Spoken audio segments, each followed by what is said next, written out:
¿Sabés que sí? Estamos al aire. Pero no, te la agarro. Estamos con Nicolás. He comprobado una cosa. Sí. Yo antes tenía una pequeña computadora acá, una computadora así, en la que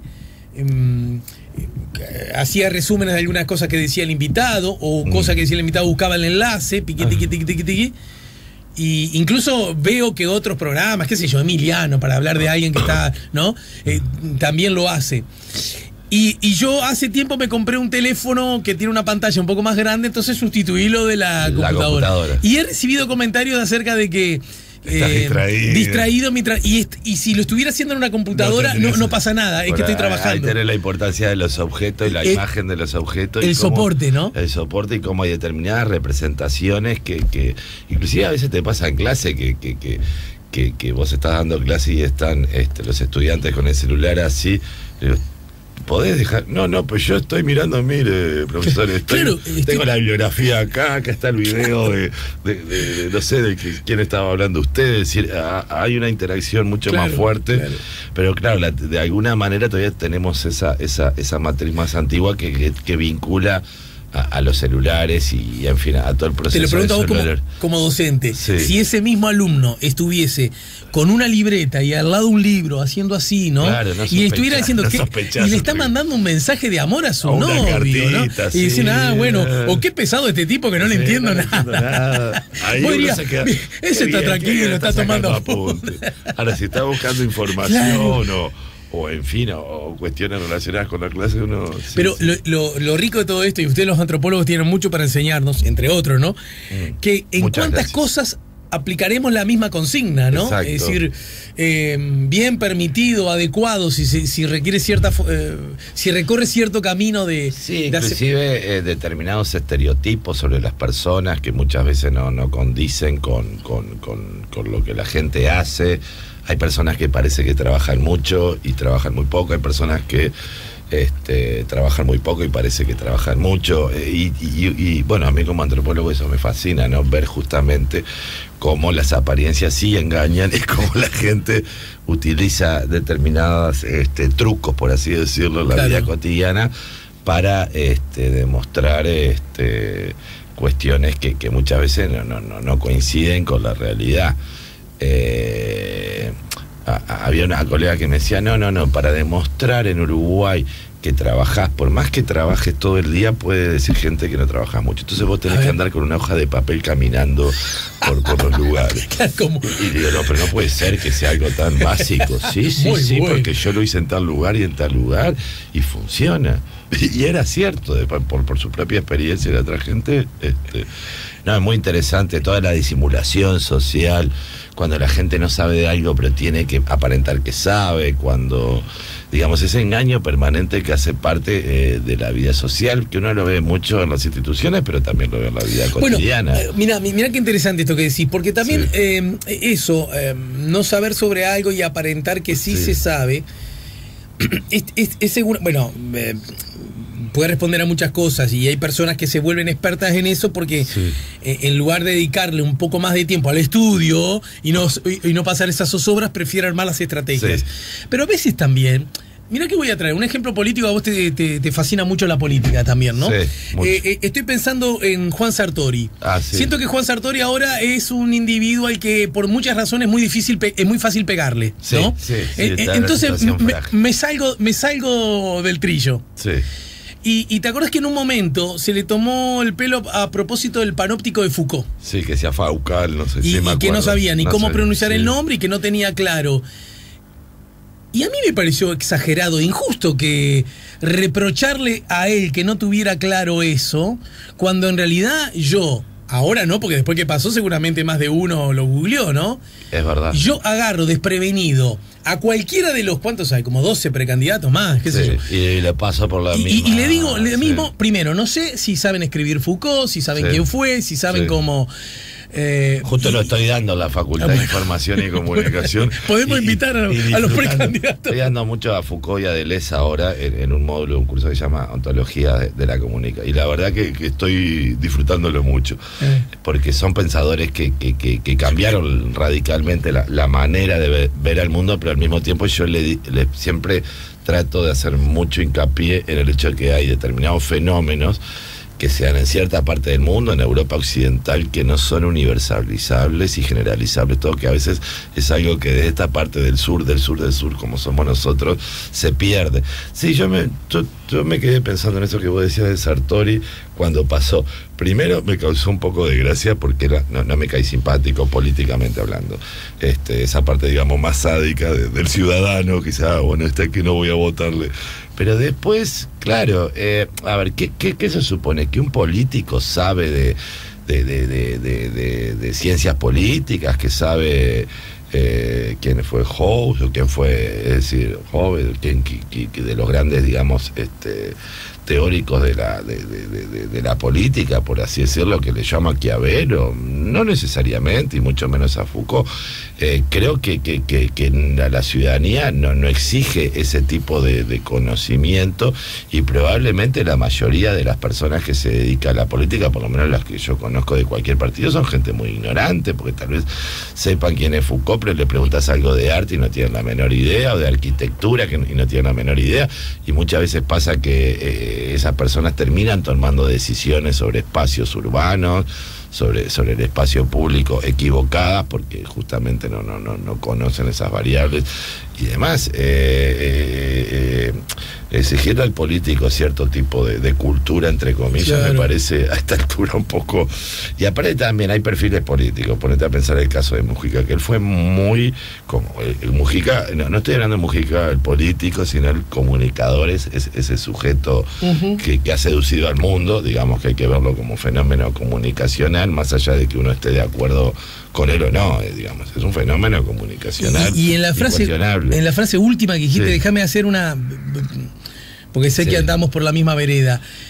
Cuando uno dice estar de acuerdo con él o no, en realidad uno puede estar de acuerdo en esto de él, claro, y no estar de acuerdo en nada en esto. Esa lógica que hay que comprarse los paquetes enteros, ¿no? Claro, bueno, de Vázquez, de la calle Pou, del Pelado Martínez. Yo qué sé. Es interesante. Eso nos daña también un poco, ¿no? Porque a veces vos decís, bueno, tal aspecto del mujiquismo, por hablarlo así, puede ser muy interesante, sí, fueron aportes importantes, en esto no estoy de acuerdo, o bien de otros, o de Martínez, o de qué sé yo, de Vázquez, de quien sea. Eso es verdad. O de Churchill, o de Stalin, claro, ¿verdad? No, está difícil, pero sí puede haber.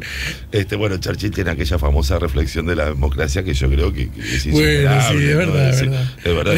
Recordarla para que nadie quede afuera. Claro, que él decía que, claro, porque obviamente que la democracia liberal, la idea de democracia liberal hace agua por todos lados. No somos todos iguales, evidentemente.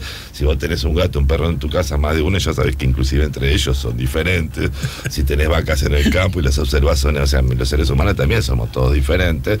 La idea de representatividad es sumamente complicada también. Bueno, es decir, la mitología de la democracia hace agua por todos lados, pero sin embargo nosotros hacemos un esfuerzo importante por creer en ella. Y él decía que, bueno, que no era que era un sistema perfecto, sino que era al menos malo. O sea, claro. Y bueno, vos decís, bueno, a ver, un sujeto conservador, porque que capaz que yo tengo diferencias con varias visiones del mundo de él, bueno, en ese aspecto evidentemente estaría de acuerdo. No sé, esta cuestión de exigirle, bueno, hablando de Mujica. Pero estamos hablando de Mujica, sí. Claro, toda esa visión, perspectiva antierudita de conocimiento de la vida a través de la experiencia también es muy seductora.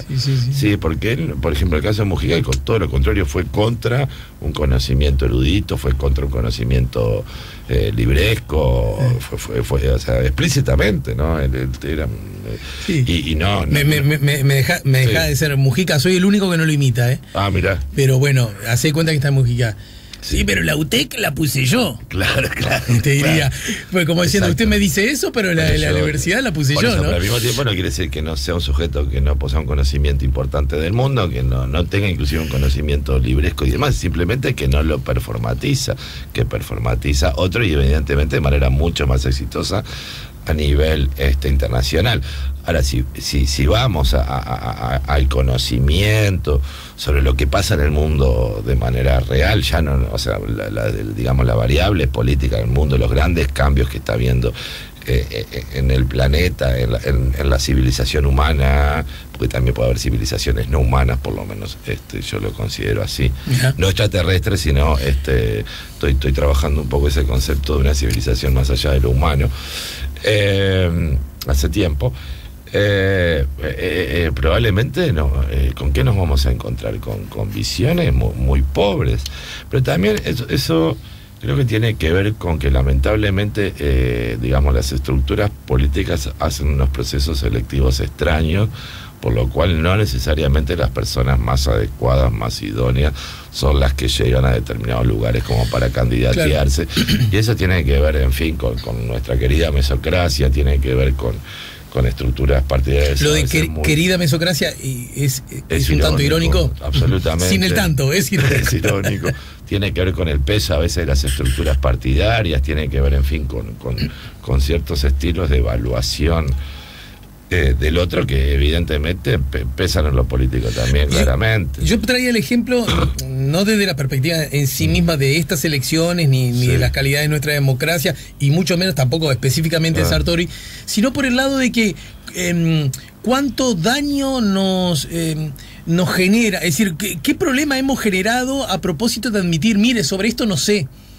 ¿Verdad? Que nos haría muy bien, pero yo digo, en la convivencia, en la parada, vos y yo esperando el 106, que alguien diga, ¿vio que no sé qué? No sé cómo funciona eso. Cuénteme, jefe. Lo curioso es que eso pasa no solo en ámbitos de la vida cotidiana, sino también en ámbitos académicos. De esta corriente no sé, esto no lo estudié, no investigué sobre esto, porque obviamente uno tiene un tiempo vital acotado. Y sin embargo, pero eso es más en Uruguay que en otros países. Es claramente Uruguay. ¿Vos me podés asegurar eso entonces? Sí, porque en otra academia te pone límites. No. Y entonces la gente performatiza un conocimiento que uno sabe que no tiene. Yo le llamo los trucos académicos. A ver. Y como yo estoy muy acostumbrado a verlos y he recorrido otras universidades y demás, cuando alguien performatiza un conocimiento que no tiene, yo me doy cuenta enseguida, claramente. Pero que es como una puesta en escena. Es una misa en escena de un conocimiento que el sujeto entiende que debería poseer. Lo que se hace en los sistemas académicos serios es decir, mira, yo de esto no sé, pero vos sabés. Y al mismo tiempo yo sé algo que, bueno, entonces hacemos una reunión, intercambiamos figuritas. Como intercambiar figuritas, exacto. Claro. Hay niveles de agresividad fuerte, que eso significaría la fragilización del otro, y bueno, y entonces por eso también pasa que tanto el diálogo académico como el diálogo político inclusive es muy difícil de sostener, porque se supone que el que se posiciona mejor es el que va a tener más poder. Hay unas ideas extrañas que son, digamos, muy contrarias a la producción de conocimiento o a la construcción de consensos políticos o de mejoría de la condición ciudadana, de mejoras en la condición ciudadana en la medida de... Pero claro, uno no puede reflexionar solo, uno siempre reflexiona con otro. Entonces, claro. Por ejemplo, vos fíjate, no sé, vos y yo que somos de la misma generación, yo estaba acostumbrado a ver que había reuniones políticas, que la gente discutía mucho, capaz que demasiado, por diferentes motivos y temas y puntos, etcétera, y tenía posiciones variadas, ¿no? Sí. Y eso se ha ido perdiendo con el tiempo, o ha quedado reducido. Lo que pasa es que ahí me permito dar la mirada de que también fue, digamos, viste que están los daños colaterales, bueno, a veces están los bienes colaterales, no sé cómo llamarle, las ventajas colaterales. Y tiene que ver que en buena medida somos hijos de la salida democrática, ¿no? Sí, claramente. ¿No? Estamos muy marcados por todo eso. Hayas o no hayas tenido militancia. Yo tuve una novia un poco más joven que yo, un tiempo. Entonces, una vez me dijo, sí, porque yo una vez cuando tomé tal tipo de droga, me dijo, ¿no? Ajá. Y esa fue una época en la que yo tomaba tal de otro tipo de droga, ¿no? Claro, dependía del grupo entonces yo quedé como medio... ¿Cómo? Y yo le dije, pero me salió como un tío viejo y era mi novieta, ¿está? Más joven que yo, Sí. Y yo le dije, pero que tomaste muchos tipos de drogas, yo que soy como un careta de manual, ¿no? Ajá. Entonces me dijo, bueno, no es que tomara mucho tipo y que me fuera una experta, era que en mi época, cuando vos, era como relativamente común. Ajá. Soy hija de un momento histórico. Claro. Vos a veces cuando me hablás de la salida de la dictadura y de la militancia para recuperar la democracia y el Malancoche, era seguramente la actividad más o menos frecuente que hacían todos los de tu edad. Claro. Por ese momento histórico que viviste. Bueno, claro. Gol de ella al medio campo, sí, y tiene razón, me puso en caja, ¿no? No es que eso estuviera mal y que lo mío estuviera bien. Claro, ahora, son momentos diferentes y generaciones. Porque en aquella época lo que se daba en los discursos era sí, porque estaban aquellos que estaban más allá, o más acá, o más al centro, o más a la derecha, o más a la izquierda, o más no sé qué, pero en todo caso, rascabas un poquito y lo que queríamos era que terminara la dictadura. Sí, claramente. Entonces sabíamos que lo más importante al nene no lo tirábamos cuando tirábamos el agua sucia, porque al nene teníamos que cuidarlo. ¿Cuál era? Sí. Que terminara la dictadura. Y me parece que como eso ya pasó, ahora me parece que tenemos jugamos con riesgos incluso de tirar al nene con el agua. Sí, porque no tenemos ese bien tan notorio a cuidar que era recuperar la democracia, ¿no? Sí, eso es cierto lo que vos decís, que tal vez como no hay una situación de riesgo tan extrema, por así decirlo, a veces se tira el bebé con el agua y todo. Pero creo que eso, a ver, tiene que ver no solo con el cuidado de determinadas situaciones y demás, sino también tiene que ver con una cultura política diferente que ha ido erosionando el tema del diálogo como posibilidad de... ¿Vos crees que sí? Estás así. Claramente. A menos que sea militante de un partido político, que ahí sí vas a tener discusiones de determinado orden, por lo menos en algunos niveles y demás, pero en general, en términos más de ciudadanía... A ver, no sé si se perdió, se está recuperando, por lo menos yo lo veo que se está recuperando a través de movimientos sociales barriales, a veces por situaciones extremas que viven esos barrios o cuestiones así, pero no es una práctica, o también a veces yo lo veo que se recupera en colectivos muy jóvenes, por ejemplo de artistas, también colectivos de pensamiento, pero no es una práctica, ¿cómo decirlo?, recomendada por los dictámenes políticos, digamos. Así no se construye política se construye de otra manera, que tiene mucho más que ver con lo performático, lo mediático, lo que tengo que mostrar. Los candidatos están muy moldeados por las aspiraciones de la gente, lo que desea la gente, lo que pretende la gente. Si tengo que salir en bicicleta para demostrar que soy ecologista, salgo. Si tengo que andar, no sé, en un auto con 8 cilindros para demostrar que contamino todo, salgo. Si puedo variar inclusive en mi evaluación de un tema, como el caso de los desaparecidos, que hay, por ejemplo, políticos ahora que están variando su visión y dándole otra valorización, pero también para demarcarse dentro de la cancha política, por así decirlo. Es decir, yo una vez escribí algo que ahora me estoy acordando hace años sobre el tema de ¿Me lo contás luego de la pausa? ¿Sí? Me lo contás luego de la pausa y ya de paso te ayuda quizá a hacer memoria. No quiero que te despidas sin que hagas un comentario acerca del mensaje de los obispos y el mensaje en sí mismo y un poco lo que ha provocado. Y me gustaría apelar al antropólogo acerca de ¿dónde tiene la República Oriental del Uruguay y los habitantes que viven en ella ubicadita la semana de turismo, que en un tiempo fue Semana Santa, o la semana de turismo, que está volviendo a ser Semana Santa, no lo sé? Estamos con Nicolás Guigú, estamos poniendo la mañana en camino. Último tramo de la charla con el antropólogo, investigador y docente Nicolás Guigú, artista plástico, ¿no? ¿Has ido a ver la muestra de Picasso? Sí, claro. Sí. Esa es una alegría para todos, Eso, ¿no? Es una alegría para todos. Yo te diría, es de los grandes logros del Uruguay de los últimos años, y ojalá que se repita con otros artistas, porque realmente, por más que uno conozca la obra, bueno, yo había parte de la obra que la había visto en otros museos, siempre Y aunque inclusive si no te gusta Picasso, siempre hay elementos en su obra que son muy interesantes. Pero además Picasso me parece que es como, vamos a joder, vamos a molestar.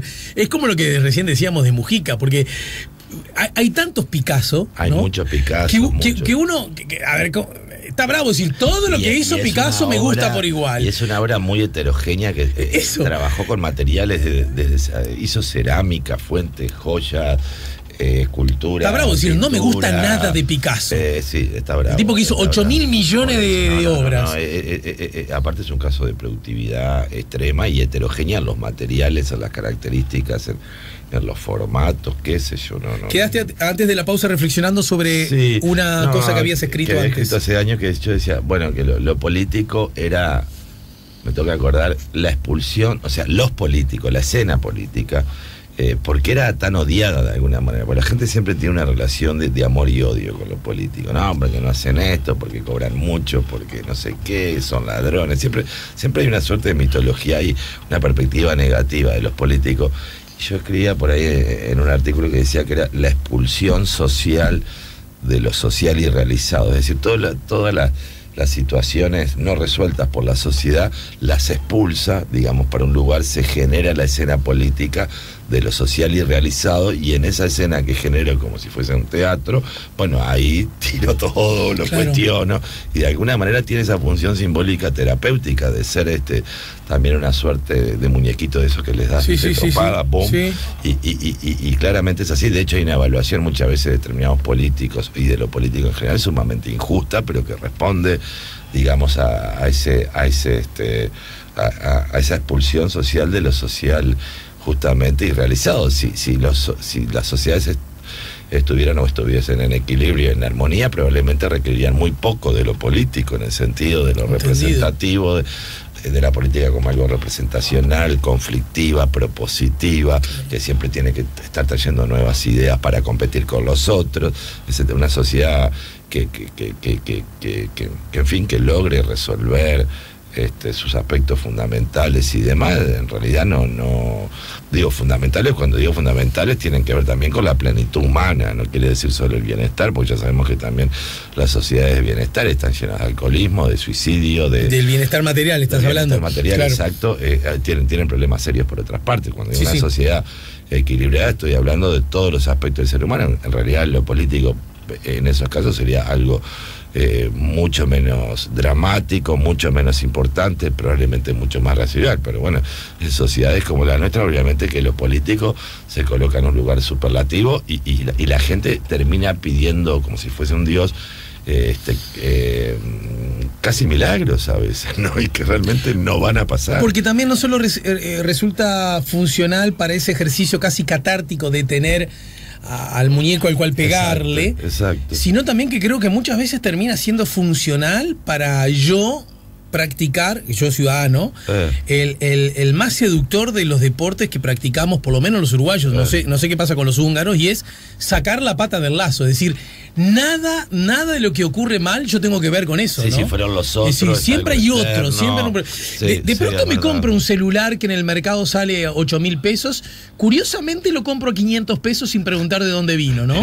Pero después me enojo mucho con la inseguridad que de esas en los distintos planos tenemos 700. Pasa permanentemente ese tipo de prácticas. Y entonces el sistema político y los políticos son muy funcionales a todo eso. Exacto, porque vos ahí eyectás por así decirlo. Son ellos. Nosotros somos ciudadanos todos probos, que nos comportamos adecuadamente, y son ellos. Por eso es la expulsión social, justamente. Y si vos mirás los procesos de despolitización y repolitización trágica, como el caso de Brasil, también me hablaban de la corrupción. Entonces yo viví años allá y voy seguido y decía, pero si vos haces tal cosa, cuestiones que en algunos casos son innombrables, ¿no?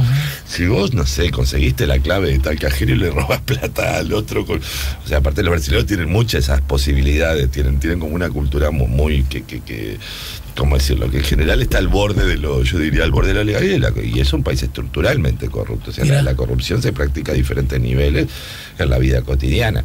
Entonces, claro, sería extraño que solo fueran los claro, pues son ellos, 5.000 que están en la política, ¿no? Como roban, pero si ustedes casi todos hacen lo mismo, están en algún nivel de ilegalidad en relación a algo, o tienen una empleada doméstica y no le pagan los aportes nunca, o están robando no sé qué, o se avivaron esa cuestión de la viveza, digamos, que existe, no la criolla, la de ellos, y por otro lado, no, nosotros somos relativamente corruptos en nuestra vida cotidiana, pero ellos tienen que ser probos.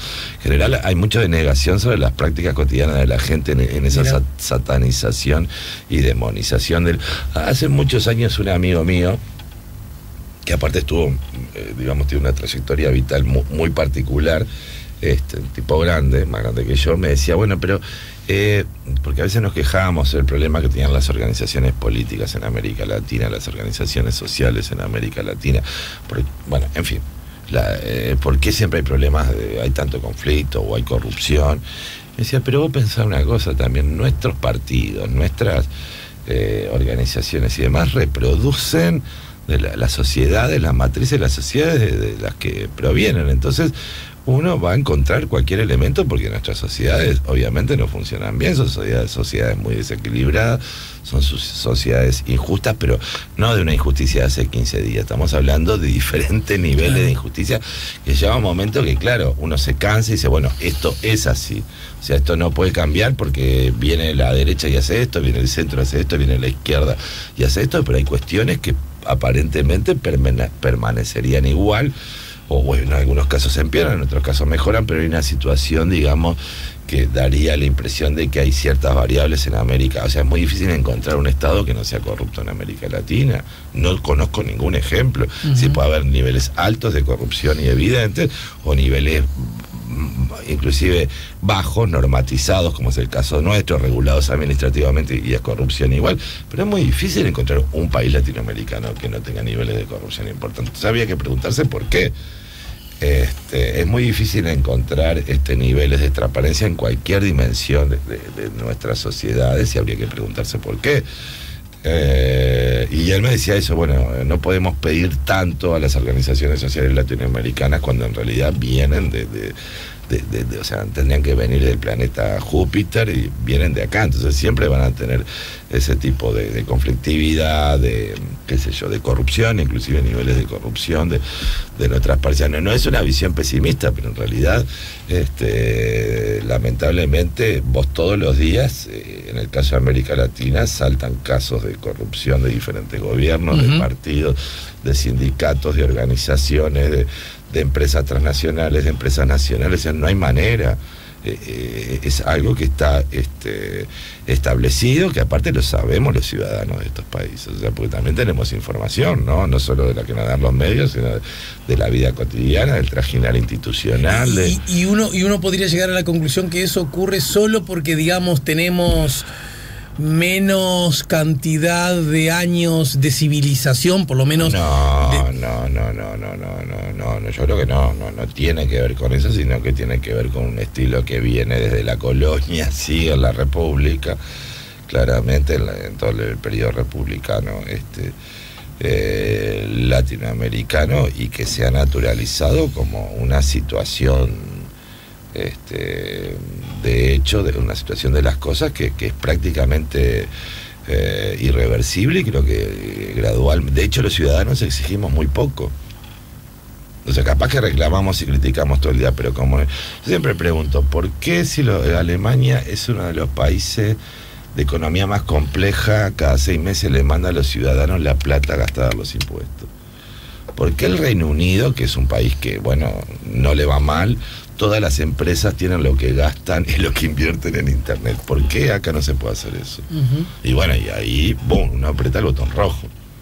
Claramente, digo acá o en Brasil o en Argentina. Sí, entendí, no estás hablando de... Claro, bueno, que de hecho incluso Uruguay, en cuanto a ciertos niveles de transparencia... No, está muy por encima. Y ha crecido, porque siempre pongo el caso icónico de lo que significó Raúl Sendic, ¿verdad?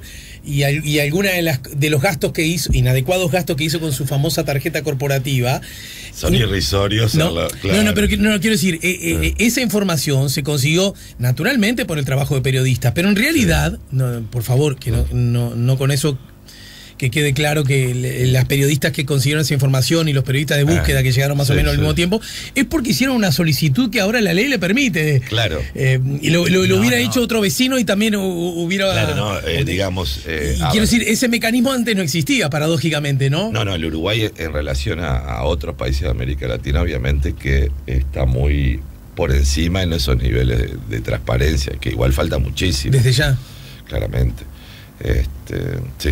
Estamos casi recontra en el final, entonces... No estamos hablando de lo que... No, te pediría, porque en todo caso después vemos si la semana próxima encontramos un huequito, pero a mí me gustaría 3 o 4 conceptos a propósito del mensaje de los obispos, los obispos de la Iglesia Católica. Bueno, de la conferencia episcopal. Exacto. Primero, en general, cuando la Iglesia se pronuncia, que aparte se pronuncia siempre, es decir, es parte de la rutina de la Iglesia Católica y de la Iglesia en general, hacer un pronunciamiento anual de carácter, evalúa la situación y a partir de esa evaluación, bueno, establece una evaluación del presente y una proyección al futuro en general. Eso en el caso uruguayo siempre genera requemor. ¿Cómo la Iglesia? ¿Qué? ¿Con qué derecho? ¿Por qué la Iglesia Católica? Y empiezan ahí todos los periodistas, todo el mundo a cuestionarse qué legitimidad tiene la Iglesia para... y bueno, y viene todo el tema de si eso violenta la laicidad y un conjunto de confusiones tremendas, porque en realidad la Iglesia hace muchísimo tiempo, décadas, bueno, en realidad mucho más que eso, pero digamos desde Juan 23 hasta la fecha se ha preocupado mucho de tener una política mediática, o sea que estamos hablando de mucho tiempo atrás, en relación a los problemas del mundo y vas a encontrar en ese sentido una cantidad de reflexiones y de pronunciamientos importantes. Ahora me estaba acordando que Juan Pablo II, que era evidentemente, que estuvo aquí, ¿no? Sí, 2 veces. 2 veces, que era un papa conservador. Es más, en algún momento la cruz nos da sombra sobre este edificio. Sí, varios hemos investigado sobre ese tema. Por ejemplo, Juan Pablo II, que no le podría considerar un papa conservador. Videla, te sugiero que está muy interesante la entrevista en YouTube que le hacen a Videla a los periodistas, porque imagínate en esa época, todos los periodistas temblando con un miedo espantoso, y uno se levanta, todo lo que van mirando del costado y le pregunta, bueno, ¿qué opina usted, presidente Videla, del tema de los desaparecidos, que el Papa Juan Pablo II se acaba de pronunciar, bla, bla, bla? Bueno, y ahí este señor, este genocida, empieza a inventar una cantidad de cuestiones que nos llevarían para otro programa. Pero digamos, siempre la Iglesia como tal, la Iglesia Católica, que tiene esa visión obviamente universalista, se ha pronunciado sobre diversos temas. Sí, y en general digamos por las dudas, por si agarramos a alguien medio joven o con mala memoria o con poca información, que en el caso de Argentina y la dictadura y los atroces crímenes perpetrados, los crímenes de Estado, contó con o cierta apatía en el mejor de los casos, o definitiva complicidad por parte de muchos de los voceros de la Iglesia argentina, ¿no? Sin duda, y inclusive participación de sacerdotes en las sesiones de tortura. Por eso digo, en el mejor de los casos apatía, ¿no? O cierto mirar... Pero no, hubo mucha militancia a favor de la dictadura de Videla y de los más generales. Cosa que también hay que decirlo, en Uruguay no ocurrió, ¿verdad? No, en Uruguay todo lo contrario, la Iglesia fue mayoritariamente opositora, la Iglesia católica a la dictadura cívico-militar, hay que decirlo así, cívico-militar, porque intervinieron muchos civiles, muchísimos, y inclusive dentro de los comunicados de la Iglesia, todo el tema de la alegría de la Iglesia Católica en relación a la apertura democrática, la salida democrática, acompañó todos los procesos de diálogo, por ejemplo, para la salida de la democracia. Y bueno, y fue una iglesia muy, muy controlada por parte de la dictadura militar uruguaya, pero muy controlada. Y volviendo al mensaje... Muy controlada en el sentido de tenerla profunda. A ver, había obviamente algunos personajes que eran favorables a la dictadura, pero no era mayoritaria. Bartelli, por ejemplo, era siempre un dolor de cabeza para los militares. Y en realidad fue una iglesia muy controlada en el sentido de considerarla sospechosa, subversiva, peligrosa, etcétera, etcétera. Es otro perfil el de la Iglesia Católica uruguaya en esa época, porque también hay que ver que las iglesias tienen su historicidad, que van cambiando políticamente, que van cambiando ideológicamente, que dependen mucho de variables internacionales y regionales. Yo creo que en este momento, hablando de la iglesia, yo creo que está pasando por un periodo de transición muy complejo con este nuevo papado, con sectores conservadores y ultraconservadores que reaccionan directamente contra el Papa Francisco, pero directamente, y en algunos casos sin tapujo, que, por ejemplo, toda ¿cómo decirlo? Y hay que ser justo con Ratzinger, el que empezó con este proceso fue Ratzinger y le costó mucho, y por eso fue uno de los motivos que se tuvo que huir prácticamente del Vaticano. Él tuvo que prácticamente salir corriendo de ahí. Yo tengo un artículo... Mario Cayota, un amigo personal y columnista de este programa, ahora como embajador en el Vaticano, él es de los que reivindica justamente lo que tú estás diciendo ahora, el papel Ratzinger, que por muchas otras razones, con una postura mucho más conservadora que Bergoglio, lucía como con cierta antipatía acá en Uruguay, ¿verdad? Alemán, se le había acusado de que había sido nazi, como si algún joven en aquellos años no hubiera sido... Era obligatorio. Claro, yo siempre dije... Se fue la juventud literiana. Bueno, pues si no te mandaban a un campo de trabajo, te castraban. Entonces, sin embargo, en el rol de, por lo menos de empezar a las políticas de persecución, reconocimiento a los abusos sexuales a jóvenes, a niños y a jóvenes, Ratzinger jugó un rol muy importante. Un artículo, es un capítulo de un libro que se llama Bergoglio, un significante vacío, que lo pueden encontrar en internet. Está en libro y también está en internet, que hago todo el análisis, digamos, todo el proceso de huida de Ratzinger del Vaticano, que fue brutal, porque el propio secretario vendía su información privada a los medios, tuvo intentos de envenenamiento, o sea, tuvo que salirse, y uno de los motivos principales era que empezaba a abrir, digamos, todos los archivos y toda la información que había en relación a las autoridades eclesiásticas de la iglesia, que habían cometido actos de pedofilia, y eso se radicaliza con Francisco, y también eso también trae una cantidad de, digamos, de conflictos, por así decirlo, y conflictividad interna, pero en fin, la conferencia episcopal acá, el documento obviamente es un documento consensuado y unificado entre todas las autoridades, entre todos, digamos, los obispos de las diferentes diócesis que hacen al Uruguay, y yo creo que, a ver, hay varios elementos. Nos quedan muy poquitos segundos, Nico, casi como título final. Yo creo que tiene elementos, a ver, bueno, lo ya sabido, la oposición de la iglesia al tema del aborto, la Iglesia Católica es una institución perturbada sexualmente. Yo lo sostengo, o sea, es decir, hay una cantidad de problemas sin resolver, conjunto de hipocresías internas altísimas de los hijos del cura, los curas que son gays, es decir, no estoy hablando de pedofilia ni nada de eso, sino prácticas sexuales que llevan varios sacerdotes adelante, que teóricamente estarían prohibidas, y a partir de toda esa perturbación interna que existe, yo creo que hay una proyección externa profundamente equivocada. Sí, y creo que tienen que hacerse una suerte de autoanálisis institucional. Es decir, ¿por qué tan importante la sexualidad? ¿Por qué es tan importante regular la sexualidad de los otros cuando no podemos regular la sexualidad como cuerpo religioso, digamos, por así decirlo? ¿Otras prácticas cristianas no, claro que no. No incluyen esos problemas, claro ¿no? Que no, porque aparte, o sea, fíjate en el Nuevo Testamento dónde está recomendado el celibato. Son construcciones históricas que dependieron de relaciones de poder, relaciones políticas. Alguien podría decir, le pregunto al antropólogo, ¿y si una organización cualquiera, empresarial, deportiva o religiosa, decir, bueno, acá nos juntamos los que practicamos el celibato, ¿por qué eso podría incomodar o molestar a alguien que no forma parte de esa organización? Claro, pero es diferente, porque la Iglesia Católica es uno de los ejes fundamentales de la Constitución de Occidente. No estamos hablando de una asociación civil. No, estamos hablando de una organización de 2000 años, que aunque es verdad, los católicos numéricamente en todo el mundo decrecen. Eso es cierto. O sea, su número disminuye, pero el peso simbólico, el peso institucional que tiene la Iglesia Católica como Estado del Vaticano y como Iglesia Católica en sí misma en todo el mundo, sigue siendo en Occidente muy importante, y lo va a seguir siendo porque es uno de los ejes simbólicos, políticos, económicos y demás que ha constituido el Occidente. Está dentro del imaginario occidental, no cualquier cristianismo, ese cristianismo.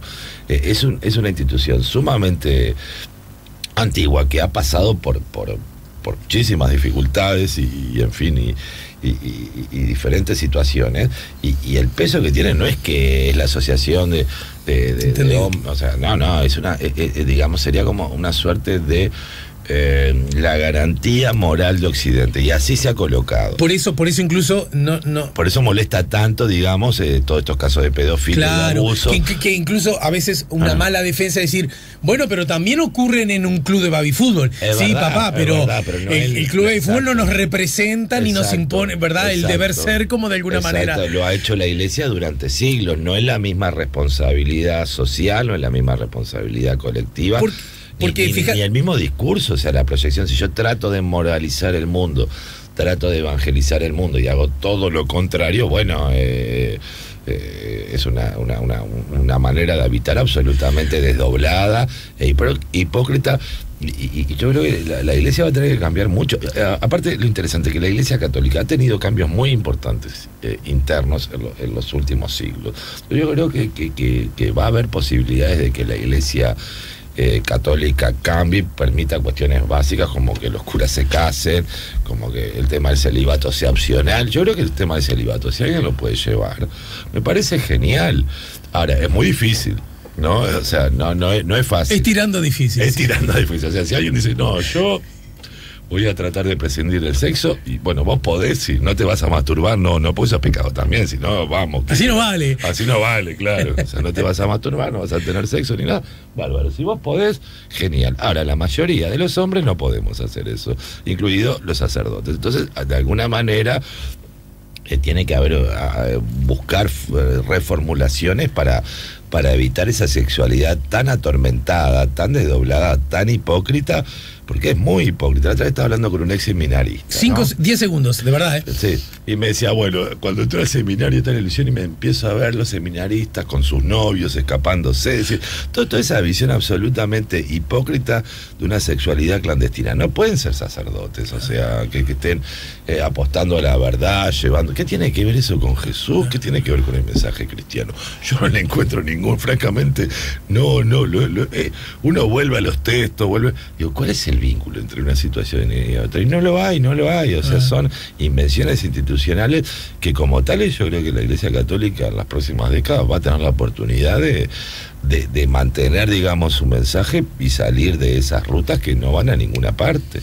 Gracias, Nicolás, gracias como siempre. Bueno, no hablamos de la mitad de las cuestiones que pero hablamos de otra mitad de eso. Hablamos de otra mitad. Bueno, y además, como dice el paradigma del director teatral, que yo lo reivindico para todas las Aderbal Freire, Aderbal Jr., el brasilero, que a sus actores los rezonga cuando en el marco de un trabajo, preparando una obra, el actor trae todo resuelto y él dice, no quiero soluciones, quiero problemas. Claro. ¿No? Bueno, así que idea. También para esto estamos nosotros, ¿no? Bueno. Para nuevos problemas, nuevas preguntas en el fondo, más que nuevas respuestas. Gracias, querido. Bueno, gracias a Señores, nos vamos, ya estamos en hora de irnos, nos reencontramos mañana, será a partir de las 10. Juntos pondremos 13 temporadas, La Mañana en Camino. Si buscas un portón automático para tu casa o para la oficina, asegúrate que sea fuerte, que sea seguro, que sea práctico, que sea un SEA. Porque solo un portón SEA te asegura el mayor respaldo técnico, un service propio en todo el país y la garantía de todos sus productos. Ingresa en seaportones.uy o llama al 2601-2611. Si vas a elegir un portón, que sea un SEA.